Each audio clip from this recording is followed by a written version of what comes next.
Okay, तो हम अभी पढ़ेंगे एसी सर्किट्स। देखो, करंट की जो सप्लाई होती है ना, वो दो तरीके से होती है। एक एसी करंट की सप्लाई होती है और दूसरा डीसी करंट की सप्लाई। एसी करंट जो होता है वो ऑल्टरनेटर या जनरेटर से बनता है। डीसी करंट जो होती है वो डीसी जनरेटर से बनती है, या फिर एसी करंट को हम डीसी करंट में कन्वर्ट करते हैं।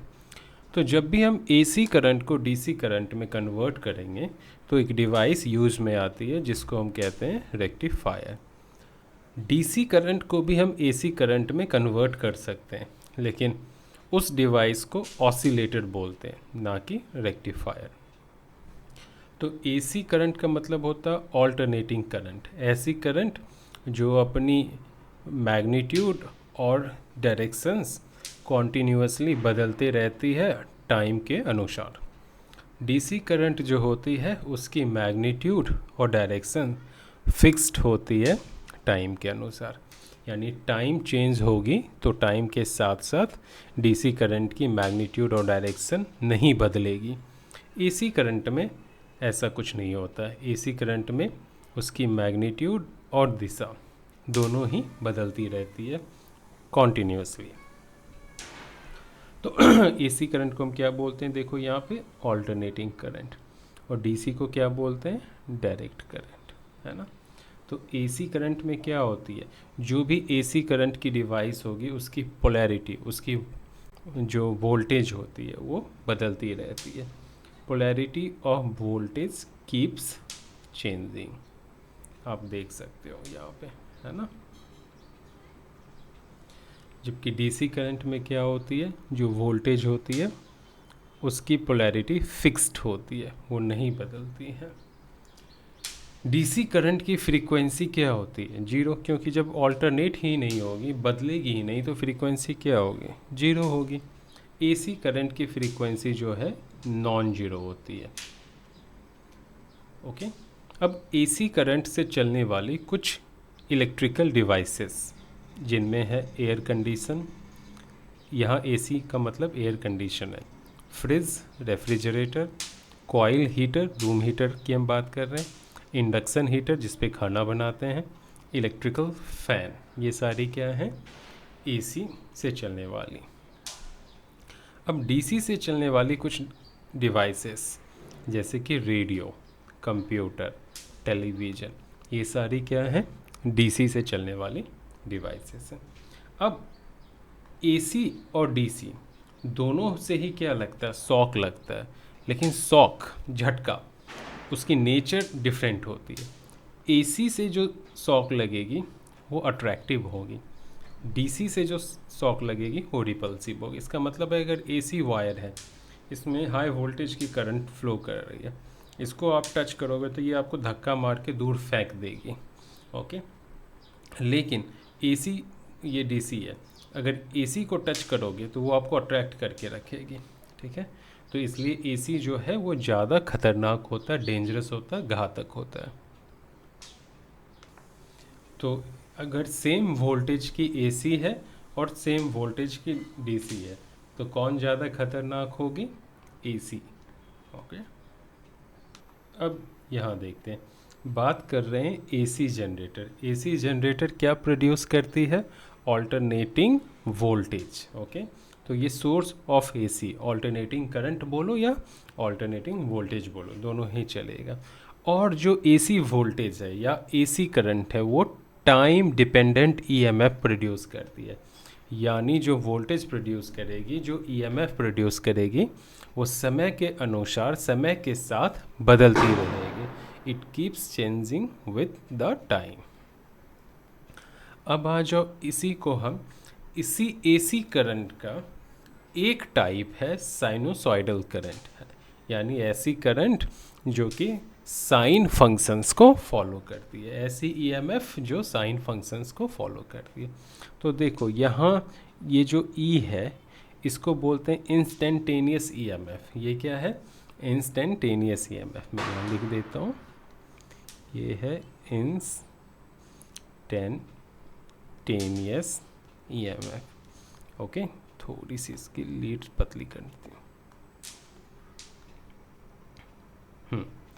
मतलब क्या, टी टाइम में, है ना, टी टाइम में अगर एक जनरेटर की कॉइल ओमेगा एंगुलर फ्रीक्वेंसी के साथ रोटेट कर रही है, यहाँ W क्या है, angular frequency of the coil of the generator. Okay, तो अगर एक जनरेटर की कॉइल ओमेगा एंगुलर फ्रीक्वेंसी के साथ रोटेट कर रही है तो टी टाइम पर उससे जो ईएमएफ प्रोड्यूस होगा वो क्या होगा, ई होगा। ई नोट क्या है यहाँ पे, ई नोट है पीक वैल्यू ऑफ ईएमएफ, यानी जनरेटर मैक्सिमम कितनी ईएमएफ जनरेट करेगी, तो कितनी है वो, ई नोट, उसको क्या बोलते हैं, peak value of EMF. Okay, तो यहाँ तक तो क्लियर हो गई होगी। अब मैं इसको रब कर देता हूँ क्लैरिटी के लिए।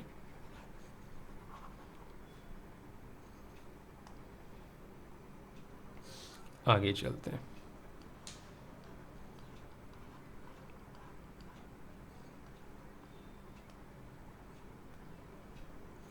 अब यहाँ देखते हैं, ये आई क्या है, सिमिलर जैसे कि इंस्टेंटेनियस वोल्टेज थी, यहाँ इंस्टेंटेनियस के करंट है ना। यानी टी टाइम पे अगर एक जनरेटर ओमेगा एंगुलर फ्रीक्वेंसी के साथ रोटेट कर रहा है तो उससे जो करंट प्रोड्यूस होगी वो क्या होगी, वो आई होगी। इसको इंस्टेंटेनियस या टाइम डिपेंडेंट करंट बोलते हैं, time dependent current in a circuit connected to generator. I naught क्या है, पीक वैल्यू ऑफ करंट, यानी कितनी मैक्सिमम करंट प्रोड्यूस होगी सर्किट में जब उस सर्किट को एसी सोर्स के साथ, एसी जनरेटर के साथ कनेक्ट किया जाएगा। अल्फा क्या है, यहाँ अल्फा फेज डिफरेंस है between voltage and current. Current और वोल्टेज के बीच जो फेज डिफरेंस है उसको किससे डिनोट करते हैं, अल्फा से डिनोट करते हैं। अब यहाँ हम एक फिगर देखते हैं। ओके, ये एसी वोल्टेज की, साइनोसॉइडल एसी वोल्टेज की फिगर है। ओके, तो यहाँ देखो ओमेगा टी, करेक्ट, और यहाँ ईएमएफ है। तो टाइम के अनुसार हम क्या देख रहे हैं, ईएमएफ जो है कॉन्टिन्यूसली चेंज हो रही है। जब 0 पे थी तो ईएमएफ कितनी थी, 0। π/2 पे कितनी है, मैक्सिमम ई नॉट। पाई पे कितनी हो गई, अगेन 0। और 3π/2 पे क्या हो गई, ऑपोजिट डायरेक्शंस में मैक्सिमम, अगेन 2π पे कहाँ आ गई, 0। तो हम देखते हैं 180 डिग्री की जो यहाँ पे पैटर्न है वो क्या प्रोड्यूस कर रही है, half cycle of AC. Okay, another 180 degree, pi से 2π के बीच में क्या है, अनदर हाफ साइकिल। तो जो फर्स्ट हाफ साइकिल हम यहाँ देख रहे हैं ये क्या है, फर्स्ट क्वाड्रेंट में है, यानी ये पॉजिटिव ईएमएफ प्रोड्यूस कर रही है। सेकेंड जो देख रहे हैं हाफ साइकिल एसी की, वो क्या प्रोड्यूस कर रही है, negative voltage, negative EMF. Okay, तो हम यहाँ देख सकते हैं कि जो ईएमएफ है उसकी वैल्यू और डायरेक्शन कॉन्टिन्यूसली क्या हो रही है, चेंज हो रही है, और हाफ साइकिल के बाद बिल्कुल ही रिवर्स हो जाती है। तो direction of current reverses after every half cycle या half revolutions of the coil, ऐसे भी बोल सकते। तो हमने देखा पीछे फिगर में एक साइकिल में हम साइकिल बना लेते हैं। ओके, ये जो थी पीक करंट थी, पीक ईएमएफ कह लो, पीक, और यहाँ ऑपोजिट डायरेक्शन में। ओके, ये 0 है, ये प्लस ई नॉट है, ये माइनस ई नॉट है। ओके, इसी तरह अगर करंट की बनाएंगे तो यहाँ प्लस आई नॉट बनेगा और यहाँ माइनस आई नॉट बनेगी, ये।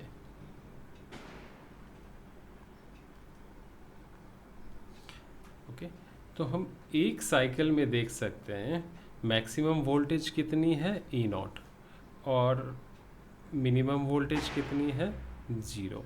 तो वोल्टेज क्या होती है, वोल्टेज जो है एक साइकिल में 0 से बढ़ के ई नॉट तक जाती है। ओके, इसी तरह करंट कहाँ से बढ़ के 0 से बढ़ के आई नॉट तक जाती है। यहाँ जो आई नॉट है ये पीक करंट है, मैक्सिमम करंट है, और ये किसी भी डायरेक्शंस में हो सकती है, चाहे यहाँ ये पॉजिटिव में हो या नेगेटिव में हो। क्लियर हो गई? तो इसी चीज़ को मैंने यहाँ लिखा है, वन साइकिल, एक साइकिल में जो करंट है इंस्टेंटेनियस करंट आई की वैल्यू 0 के बराबर या 0 से ज़्यादा हो सकती है और पीक वैल्यू के बराबर या उससे कम हो सकती है। ठीक है, तो एक साइकिल में इसी तरह ईएमएफ की वैल्यू क्या हो सकती है, देखो यहाँ ईएमएफ है, उसकी वैल्यू 0 से ज़्यादा या उसके बराबर हो सकती है और पीक वोल्टेज यानी ई नॉट से कम या उसके बराबर हो सकती है। ओके, अब इसको देखते हैं। पीक वैल्यू ऑफ करंट किससे डिनोट करते हैं, आई नॉट से। पीक वैल्यू ऑफ करंट क्या होती है, maximum value of current in either direction, यानी ऊपर की डायरेक्शन में मैक्सिमम ये हो गई, इसको भी पीक करंट बोलते हैं। यहाँ पे या नीचे आ गई तो इसको भी हम क्या बोलते हैं, पीक करंट या पीक। यहाँ वोल्टेज है तो वोल्टेज लगा देना, करंट है तो करंट लगा देना। डेफिनेशन कॉन्सेप्ट दोनों के लिए सेम है। हाँ।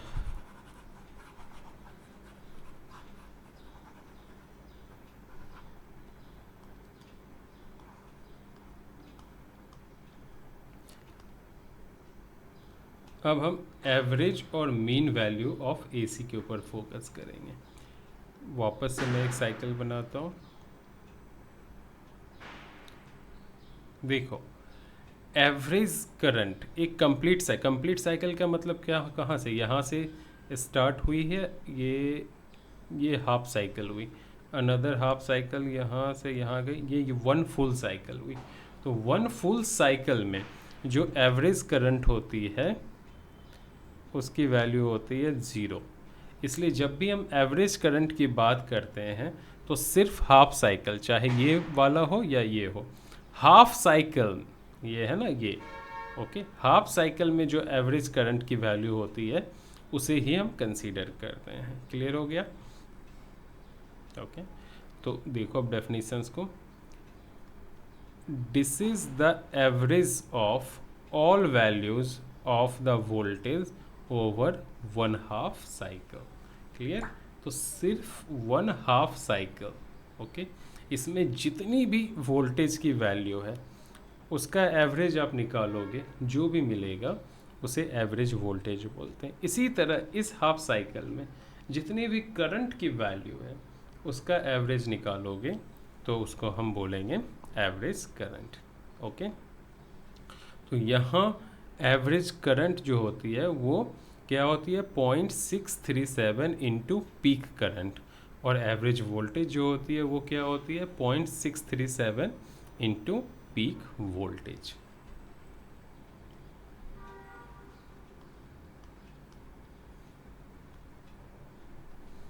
अब हम डील करेंगे रूट मीन स्क्वायर वैल्यू।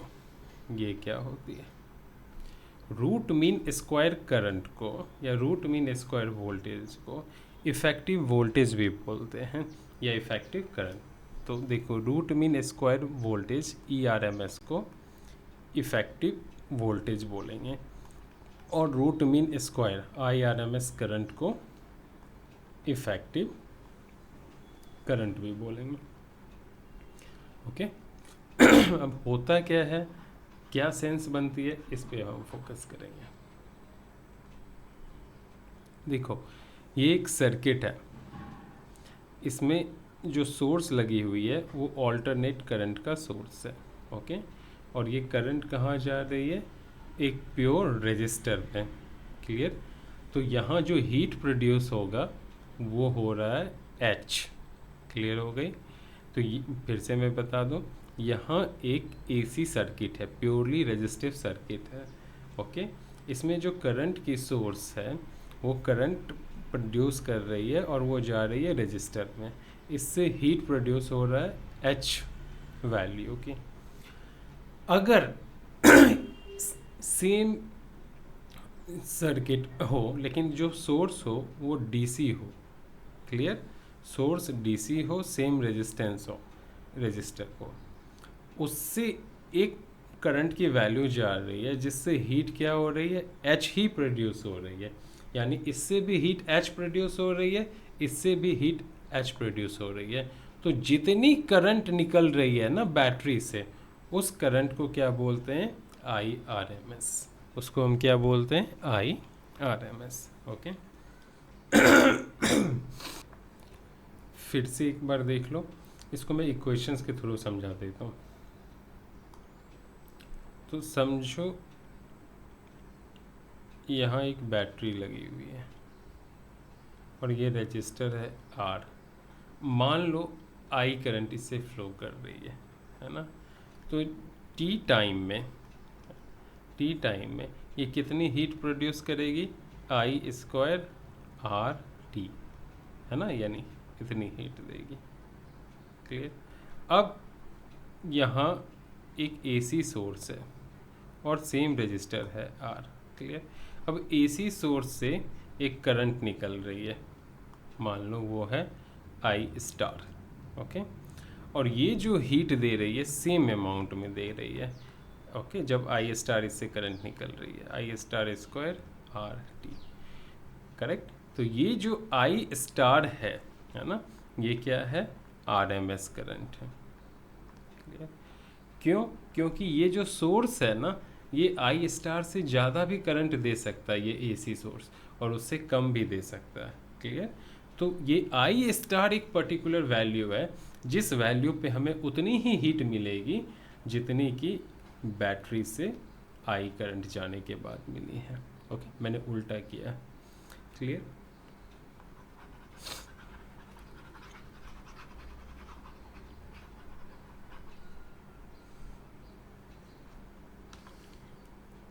तो अब हम यहाँ देखेंगे आई आर एम एस क्या होता है, root mean square current. Peak value को जब आप रूट 2 से डिवाइड करोगे तो आपको क्या मिलेगी, रूट मीन स्क्वायर करंट। इसी तरह पीक वोल्टेज को जब आप रूट 2 से डिवाइड करोगे तो आपको मिलेगी रूट मीन स्क्वायर वोल्टेज।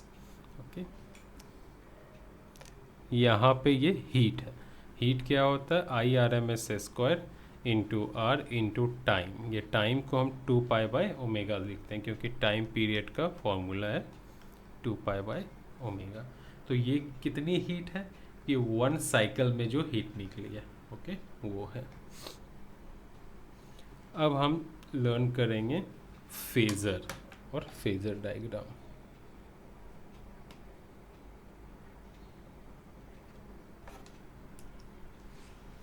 तो फेजर जो है वो क्या होती है, रोटेटिंग वेक्टर होती है। क्लियर।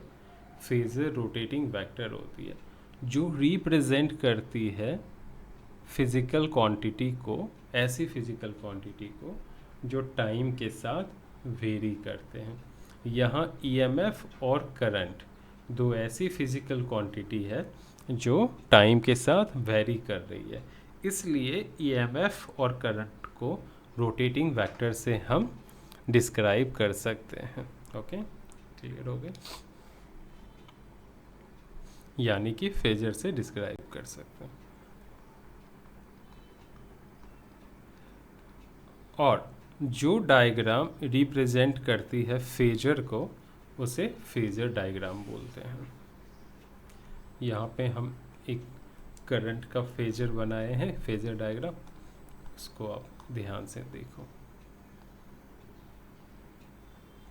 ये है ओरिजिन और ये हो गई एक्स एक्सिस, इस साइड हो गई वाई एक्सिस, करेक्ट, और ये हो गया रिजल्टेंट।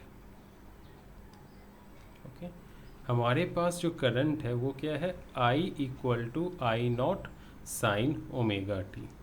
आई नॉट साइन, ये आई नॉट जो है ये क्या है, पीक वैल्यू किसकी, करंट की। तो ये जो लाइन की लेंथ है ना, इसकी लेंथ वो बताएगी पीक करंट। तो लेंथ ओ ए क्या बता रही है? Peak current I not. Okay, ये जो ओमेगा टी एंगल फॉर्म हो रही है एक्स एक्सिस के साथ, ये फेज एंगल बताती है। ओके, ये ओमेगा टी ये दिख रहा है एक्स एक्सिस के साथ। अब बिकॉज यहाँ साइन फंक्शंस के अकॉर्डिंग वेरी कर रही है, इसलिए ए से परपेंडिकुलर पे हमें क्या डालनी है? प्रोजेक्शंस। ओके, तो यहाँ पे हम प्रोजेक्शंस डालेंगे और ये जो वैल्यू ओ बी है वो हमें बताएगी करंट की value at time T. Okay, यहाँ देखो करंट जो है वेरी कर रही है कोसाइन फंक्शंस के अकॉर्डिंग।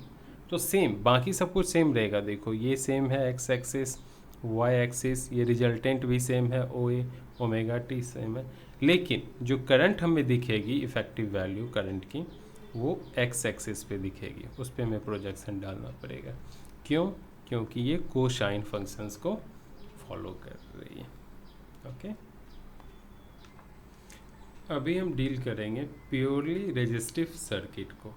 तो इस सर्किट को ध्यान से देखो, यहाँ एक रजिस्टर जिसकी रेजिस्टेंस वैल्यू आर है वो कनेक्ट की गई है एसी सोर्स से, इसलिए इसको हम बोलते हैं प्योरली रेजिस्टिव सर्किट, क्योंकि इसमें सर्किट की दूसरी elements like capacitor, inductor included नहीं है। ओके, तो ये जो ईएमएफ सोर्स है यहाँ पे उसकी इंस्टेंटेनियस वैल्यू ई है, ठीक है, और वो इस प्रकार से है E naught sine omega T. Omega आपको पता है angular frequency of the coil of the generator, और ई नॉट क्या है? Peak current. क्लियर? यहाँ तक तो कोई प्रॉब्लम नहीं होगी, आगे चलते हैं। अब similar to Ohm's law, Ohm's law में क्या होता है? V equal to I R. तो यहाँ जो रेजिस्टेंस में वोल्टेज ड्रॉप होगी इस रेजिस्टेंस में वो क्या होगी? E equal to I R. I जो करंट यहाँ से फ्लो करके गई है रेजिस्टेंस में, और इस रेजिस्टेंस की वैल्यू, तो I इक्वल टू क्या हो गई? E by R. और E क्या है? E naught sine omega T. तो यहाँ E की वैल्यू डालेंगे तो यहाँ आई नॉट क्या हो जाएगा? E naught by R. I naught क्या है? Peak current. समझ में आ गया होगा?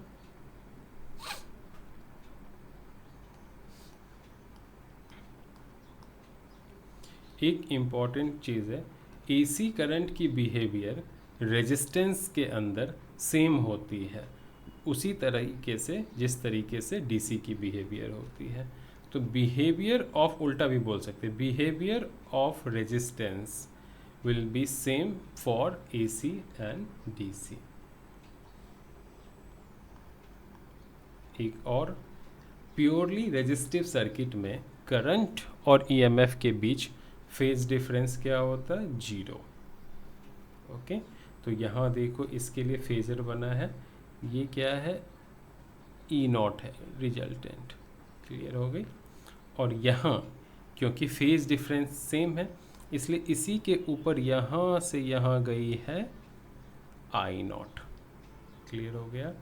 और ये क्या है? Omega T. क्लियर हो गई? ठीक है, और यहाँ से हमें कहाँ, क्योंकि साइन फंक्शंस को फॉलो कर रही है इसलिए यहाँ ड्रॉप करनी पड़ेगी इंस्टेंटेनियस करंट निकालने के लिए, और यहाँ ड्रॉप करनी पड़ेगी इंस्टेंटेनियस वोल्टेज निकालने के लिए। तो ये आई है और ये ई है, और दोनों देखो सेम फेज में है। अभी यहाँ देखेंगे ये है प्योरली इंडक्टिव सर्किट, इसमें सिर्फ और सिर्फ इंडक्टेंस होगी। ओके, यानी इंडक्टर होगी, कैपेसिटर, रेजिस्टर्स कुछ भी नहीं होगी। ओके, तो देखो यहाँ सोर्स ऑफ एसी है ना, जो जिसकी इंस्टेंटेनियस ईएमएफ ई है, स्मॉल ई। ओके, इससे करंट जा रही है, इंस्टेंटेनियस करंट आई जा रही है इंडक्टर, जिसकी इंडक्टेंस कितनी है? एल। इंडक्टेंस की एसआई यूनिट क्या होती है? हेनरी। ओके, करंट की एम्पियर, ईएमएफ की वोल्टेज। ओके, ये हमें पता ही है क्या होता है, E equal to E naught sine omega T. एक चीज़ याद रखना, जब भी AC करंट इंडक्टर से होके पास करेगी तो उसके वोल्टेज और करंट में फेज डिफरेंस होगा, और कितना होगा वो यहाँ देखो, वोल्टेज हमेशा 90 डिग्री आगे होगी, यानी π/2 रेडियन आगे होगी। तो देखो ये नेगेटिव साइन क्या दिखा रहा है, नेगेटिव साइन ये दिखा रहा है कि इस EMF और इस करंट, यानी इंस्टेंटेनियस EMF और इंस्टेंटेनियस करंट के बीच में फेज डिफरेंस 90 डिग्री है। यहाँ करंट लैग कर रहा है वोल्टेज से, इसलिए यह साइन नेगेटिव है। क्लियर हो गया? तो देखो वोल्टेज क्या कर रही है, लीड कर रही है π/2 रेडियन, करंट लैग कर रही है π/2 रेडियन। क्लियर हो गई? तो यहाँ पे ये डायग्राम बताई गई है। थोड़ा और आगे चलते हैं। अब इस डायग्राम को समझने की कोशिश करते हैं। देखो ये यहाँ, इसको ध्यान से देखो, ओके, ओमेगा टी है, ठीक है। ये जो चीज़ें हैं ये किसकी हैं, EMF के लिए हैं, ठीक है। EMF है E naught sine omega T, और ये है, करेक्ट। अब इससे EMF से क्या करती है, करंट 90 डिग्री लैग करती है, तो इस लाइन से 90 डिग्री पीछे। जब भी लैग होती है तो वो क्लॉकवाइज डायरेक्शंस में, और जब भी लीड होती है तो एंटी क्लॉकवाइज। देखो करंट से ये क्या कर रही है, EMF लीड कर रही है, तो करंट से देखेंगे तो ये क्या हो रही है, एंटी क्लॉकवाइज, और EMF से देखेंगे तो ये क्या हो रही है, लैग कर रही है, यानी क्लॉकवाइज। तो बातें समझ में आ गई होंगी। ये किसके लिए है, EMF के लिए है, ये किसके लिए है, करंट के लिए। दोनों के बीच में कितनी फेज डिफरेंस है, 90 डिग्री। हो गया? तो देखो यहाँ लिखा हुआ E naught sine omega T, और यहाँ लिखा हुआ है I naught sine omega T minus π/2। अब हम स्टडी करेंगे इंडक्टिव रिएक्टेंस को। क्या होता है इंडक्टिव रिएक्टेंस? देखो जिस तरह रेजिस्टेंस रजिस्टर की ऑब्स्ट्रक्ट करती है करंट को अपने अंदर से फ्लो करने में, उसी तरह इंडक्टर की भी प्रॉपर्टी होती है जो कि करंट की फ्लो को ऑब्स्ट्रक्ट करती है।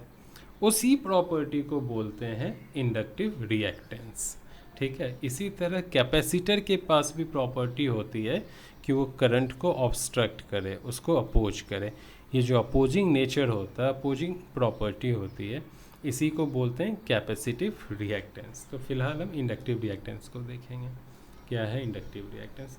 The opposing nature of inductor to the flow of current is called inductive reactance. Clear? और जो इंडक्टिव रिएक्टेंस होती है वो होती है 2 टाइम्स फ्रीक्वेंसी, पहले तो पाई लिखो, 2 times pi times frequency times inductance. यानी इंडक्टिव रिएक्टेंस बढ़ जाएगी जब AC करंट की फ्रीक्वेंसी बढ़ेगी, या इंडक्टिव रिएक्टेंस बढ़ेगी तब जब इंडक्टेंस बढ़ेगी। ओके, तो यहाँ आप देख सकते हो inductive reactance equal to 2 times F times L। और एक और चीज़ आपको पता, 2 टाइम्स पाई टाइम्स जो फ्रीक्वेंसी होती है उसको हम बोलते हैं एंगुलर फ्रीक्वेंसी। तो 2 पाई F की जगह हम क्या डाल सकते हैं, ओमेगा और L। इंडक्टिव रिएक्टेंस की SI यूनिट ओम होती है, जैसे कि हमारा रेजिस्टेंस का होता है। ओके, प्योरली रेजिस्टिव सर्किट में हमने पीक करंट को देखा था, पीक वोल्टेज अपॉन रेजिस्टेंस। तो यहाँ क्या हो जाएगा, यहाँ हो जाएगा peak current equal to peak voltage upon inductive reactance XL, है ना। क्योंकि एक्सएल को ही हम क्या बोलते हैं, ओमेगा है। तो इसको हम बोल सकते हैं I naught equal to E naught by X L.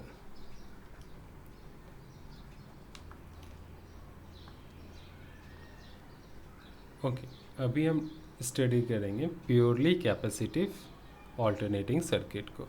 तो देखो यहाँ पे सोर्स ऑफ ऑल्टरनेटिंग ईएमएफ है, जिसकी इंस्टेंटेनियस ईएमएफ की वैल्यू स्मॉल ई है। इससे एक कैपेसिटर जिसकी कैपेसिटेंस सी है कनेक्ट कर दी है।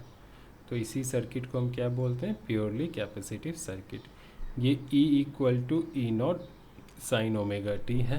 ओके, यहाँ पे एक चीज़ ध्यान देना, प्योरली कैपेसिटिव सर्किट में करंट लीड करती है 90 डिग्री, किससे, वोल्टेज से। ओके, प्योरली इंडक्टिव सर्किट में करंट लैग कर रही थी वोल्टेज से और वोल्टेज लीड कर रही थी। ओके, अब एक चीज़ देखो, यहाँ पे हम पढ़ेंगे कैपेसिटिव रिएक्टेंस। तो कैपेसिटिव रिएक्टेंस क्या होती है, ये कैपेसिटर की प्रॉपर्टी होती है कि जब उसके अंदर से करंट फ्लो करेगी तो उस करंट को अपोज करेगा, और अपोज करने की यही नेचर को हम कैपेसिटिव रिएक्टेंस बोलते हैं। कैपेसिटिव रिएक्टेंस को एक्स सी से डिनोट करते हैं, और कैपेसिटिव रिएक्टेंस का फॉर्मूला होता है 1/2 frequency times capacitance of the capacitor. इसी को ऐसे भी लिख सकते हैं 1/ω_c, क्योंकि 2πf को ओमेगा बोलते हैं। इसकी भी ऐसा यूनिट क्या हो जाएगी, ओम हो जाएगी। ओके, अभी देखो, अगर डीसी करंट है ना, हाइपर, तो डीसी करंट की फ्रीक्वेंसी क्या होती है, जीरो होती है। तो अगर फ्रीक्वेंसी जीरो है तो कैपेसिटिव रिएक्टेंस क्या हो जाएगी, यहाँ फ्रीक्वेंसी जीरो डालोगे तो इन्फिनिटी हो जाएगी, है ना। मतलब कैपेसिटर क्या करता है, डीसी करंट के लिए बहुत ही ज़्यादा रिएक्टेंस यानी इनफाइनाइट रिएक्टेंस प्रोड्यूस करता है। तो उस केस में क्या होगा, सारी की सारी डीसी करंट पास ही नहीं करेगी, ब्लॉक हो जाएगी। इसलिए कैपेसिटर क्या करता है, डीसी करंट को ब्लॉक करता है और एसी को पास करता है। तो ब्लॉक डीसी और पासेस एसी। इंडक्टर इसका जस्ट ऑपोजिट होता है। तो इसमें देखो पीक करंट क्या हो जाएगी, peak voltage upon capacitive reactance, मतलब क्या, E naught by X C. E naught और एक्स सी क्या है, 1/ω_c। तो ये हो गई हमारी पीक करंट। फेजर डायग्राम देखो कैसे बनाएंगे। अगेन पहले ई नॉट वाले के लिए, ई के लिए तो सेम यही ओमेगा टी। अब इससे क्या हो रही है, देखो वोल्टेज से करंट लीड कर रही है, तो ये एंटी क्लॉकवाइज 90 डिग्री पे क्या होगी हमारी करंट। तो देखो एंटी क्लॉक 90 डिग्री पे हमारी करंट है। ओके, तो फेजर डायग्राम भी आप आराम से बना सकते हो। इस चीज़ को फिर से देखो, एक्सी को कैपेसिटिव रिएक्टेंस, इसकी एसआई यूनिट, फॉर्मूला, ये सारे हो चुके हैं। अब देखो रेजिस्टेंस और रिएक्टेंस में कुछ डिफरेंस होती है, उसको हम स्टडी करेंगे। देखो रेजिस्टेंस जो होती है इक्वली इफ़ेक्टिव होती है, इक्वली इफ़ेक्टिव होती है एसी और डीसी के लिए, ठीक है। इसमें ऐसा कुछ नहीं होता, ये इक्वली इफ़ेक्टिव नहीं है एसी और डीसी के लिए, तो ये लिखने की ज़रूरत नहीं है, ठीक है। तो रेजिस्टेंस से जब भी करंट पास करेगी तो वो पावर कंज्यूम करेगा, वो एनर्जी क्या करती है, कंज्यूम करती है। बट रिएक्टेंस, कैपेसिटेंस और इंडक्टेंस पावर कंज्यूम नहीं करती है। ये करंट को ऑब्स्ट्रक्ट करती है लेकिन पावर कंज्यूम नहीं करती है। रेजिस्टेंस क्या करती है, करंट को ऑब्स्ट्रक्ट करती है और पावर कंज्यूम करती है साइमल्टेनियसली। रेजिस्टेंस जो है फ्रीक्वेंसी पे डिपेंड नहीं करता है, फ्रीक्वेंसी पे ये डिपेंड नहीं करता है, लेकिन हमें पता है रिएक्टेंस तो फ्रीक्वेंसी पे डिपेंड करता ही करता है ना। रेजिस्टेंस में एसी करंट की ईएमएफ और करंट दोनों क्या होती है, इन फेज होती है, एक ही फेज में होती है। लेकिन रिएक्टेंस के केस में ऐसा बिल्कुल नहीं है, उनमें क्या होती है, एक फेज डिफरेंस आ जाता है। तो दोनों में क्या डिफरेंस है समझ में आ गया। हालांकि दो सिमिलैरिटी क्या है, दोनों ही करंट को क्या करते हैं, अपोज करते हैं, और दोनों की एसआई यूनिट क्या है, ओम है। ओके।